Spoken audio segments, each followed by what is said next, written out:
If you're watching this video, you're probably a fan of D&D, but nobody's a fan of playing D&D with a bunch of indistinguishable gray minis on the table, or pennies, or Mancala gems, or random pocket-lint. Let's be honest, we've all been there. But if you've got the minis, they should be colorful and vibrant, not dull gray and lifeless. So how does one accomplish such a feat? Well, let's go over the basics.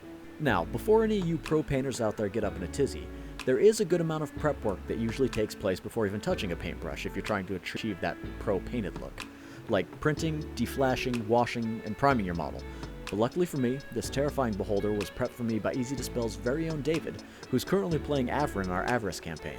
You should watch that next. Happy to show you all the finer intricacies of model prep another time, but for now, the basics. Slapping paint on a model. This comes in 3 steps. First, base coating. Base coating is the act of making the model the basic colors you want. Got some skin on the model? Paint that part skin colored. A magnificent cloak? Now it's a magnificent cloak of the color of your choosing. The world is your oyster for this portion. Whatever color you're imagining your mini, slap that color on in the appropriate place. The important thing to remember during this phase is to not get too bogged down in the details and just make sure there isn't any unpainted model left. The end of this phase will more than likely leave you a little underwhelmed and your model oddly reminiscent of a first grader's fridge tapestry, but don't give up hope. The next phases will breathe some life into it. Phase 2, washing. If you did the model prep yourself, this will be the second time you wash your model in this process, but this time we'll do it with paint. Washing is the process that puts shadow on your model.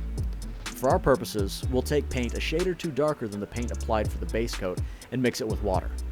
For me, I like a mixture of 1 part paint to 2 parts water. We'll want to wash each base coat with its own wash made specifically for that color. When applying the wash, make sure to let it run down into the crevices of the model. This pooling effect gives the appearance of shadows on the model. Washing is another area that's easy to get into the weeds on with things like the wash medium, paint versus ink, as well as surfactants, but for starting out, our method will work just fine. Thirdly is dry brushing. Where washing applied the shadows, dry brushing will apply our highlights. Unlike washing, dry brushing is a fairly straightforward idea, but the technique takes a minute to get down. The idea here is to pick a shade of paint that's slightly lighter than the section of base coat that you're dry brushing. After dipping your brush in the dry brush paint, you want to wipe off the majority of it on a paper towel. That's right, almost all of it.